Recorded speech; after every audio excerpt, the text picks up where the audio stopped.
Hello, today I want to talk about one versus two-tailed tests. What I have here is the standard normal distribution, and I'm using GeoGebra, which is this really nice tool that you can download and do all this stuff for yourself. For me, it's perfect because I can't draw worth anything. As you've seen in my videos, I'm terrible at drawing. I try everything, and then I finally decided, hey, you know what, I should use this. I saw somebody else use it in a video, so it's a great tool. Alright, so standard normal distribution has a mean of 0 and a standard deviation of 1, and you can see that here. You have in standard normal distribution a mean. The symbol for the mean, mu, is for the population. We use Greek letters for population and Latin letters for samples, and the sigma for standard deviation right there. Okay, so what we know about the standard normal distribution is it's very pretty, right? It has this very nice bell-shaped curve, this bell shape to it. And here's its mean, and this is minus or plus 1 standard deviation from the mean. So this is 1 standard deviation above the mean and 1 standard deviation below the mean. What we know about the standard normal distribution is that 68% of the population values reside within plus or minus 1 standard deviation of the mean. So we can see that right here. Actually, here's the probability right there. This is the probability of an individual sample being between minus 1 and 1 standard deviation of the mean. Okay, so we also know that 95% of the population lies between plus or minus 2 standard deviations of the mean. So here we have 95% of the population. This value is pretty handy because we use, in using the standard normal distribution, when we have a probability of an alpha of 0.05, the probability of type 1 error, we set our critical value for that alpha at 1.964, two-tailed test. Okay, so then within plus or minus 3 standard deviations of the mean, we have a whopping 99.7% of the population value. So we can see that the majority of values lie between plus or minus 3 standard deviations of the mean.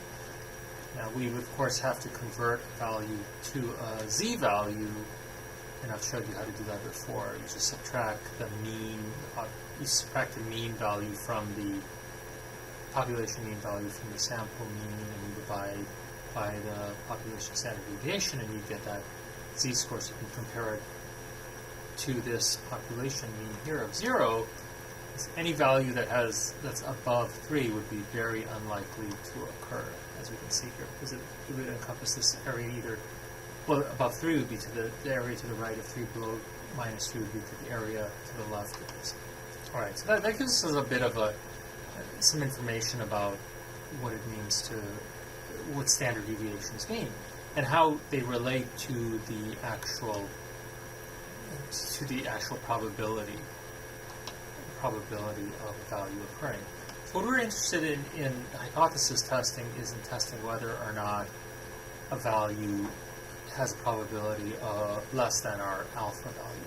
In general, we pick an alpha of 0.05, and we say that in order for a result to be statistically significant, the probability value, the p-value, must be less than 0.05. The question is, what critical values are associated with the probability of 0.05, and what does that mean? And what does it mean to be one or two-tailed test?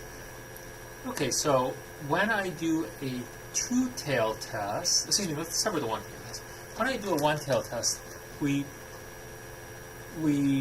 hypothesize a specific direction of the relation. So, for instance, we propose that in our null hypothesis that the mean of, say, our sample that we're comparing to the population is equal to 0, just like the population. It means it doesn't differ from the population.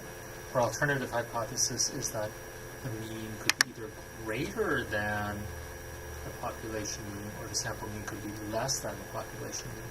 So we pick one direction. We know something about the sample, so we can make an informed choice or an informed estimate. So let's say we believe that our sample mean is larger than the population mean. So then we're going to be dealing with the right side right side of this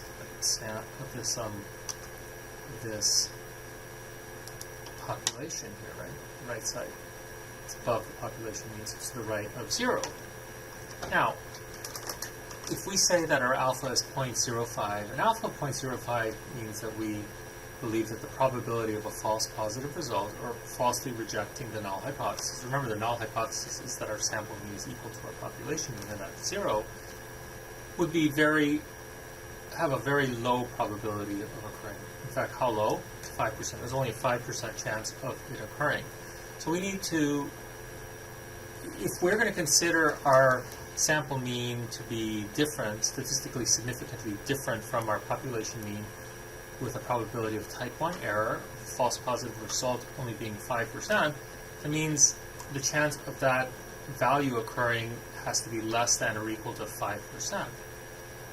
And the value associated with less than or equal to 5% is 1.6, let's go 1.64. Okay. If we look here, we'll see that the probability value, or in other words, the probability of being greater than or equal to 1.64 is 0.0505. So basically it's 5%, right? So any value that occurs this far away from the population mean of 0 in the z-scale has only a 5% chance of occurring if the null hypothesis is true. If the true mean is 0. So if the true mean is 0, what's the probability that we'd observe a z-value 1.64 or greater? Well, it's only a 5% chance. So it's very unlikely to occur if the null hypothesis is true. If the null hypothesis is true, a value that large or larger is very unlikely to occur. That's the same as saying that we're highly unlikely of finding a false positive result that's that far from the mean. In other words, this value is more likely to belong to a different population than it is to the population associated with our null hypothesis. Okay, that's fine. So, doing a one-tailed test, we'll see that our critical value is 1.64. I think it's actually 1.645. It's better. 1.645. Okay, so it's not that far away from the mean. Okay, a little more than 1.5 standard deviations away from the mean. Okay, so that's because we are certain of, we have some certainty here. Now we can also have chosen a sample that is smaller than has a smaller mean than our population, like a negative value, in this case, negative z-value, right? So in that case, we would have been minus 1.64, 5, go to the left, minus 1.645, there you go. And to the left, you have the lower 5% of the population. So this is what would happen if we choose a one-tailed test. Remember, one-tailed test means that we're choosing the direction of the relation for the alternative hypothesis. So our null hypothesis would be the sample mean is equal to the population mean. The alternative would be that the sample mean is either less than the population mean or greater than the population mean. Then we test it for significance. Okay, now, two-tailed test. So we're not really sure whether the sample mean will be different than the population mean. Because of this uncertainty, we have to, and we still want to have an alpha of 0.05, probability of type 1 error of 0.05, and since the value could be either less than the population mean or greater than the population mean, we have to split this value in half. Okay, so what we'll do is let's take a look at the middle 95% of the population. Right, so between minus 1.9, I just know these values, minus 1.964 and plus 1.964. between these two values, we had 95% of the population, right? So any value that is either to the left of minus 1.964 or to the right of any z-value, to the right of positive 1.964 would be considered significant because their probability of occurring is very, very small. All right, so let's look at just the right side. Let's focus on the right side only. So we'll do here 1.964. We'll go to the right of that.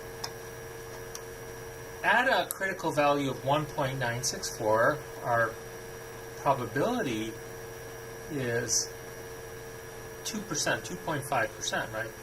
The probability of finding a value that is 1.964 or larger is only 2.5%. Okay, so what's the difference? Who cares? One or two-tailed test.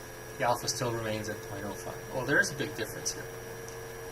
In order to reject a value that is greater than or equal, well, in order to reject a value using a two-tailed test, we need to find a calculated z-score greater than or equal to 1.964, right?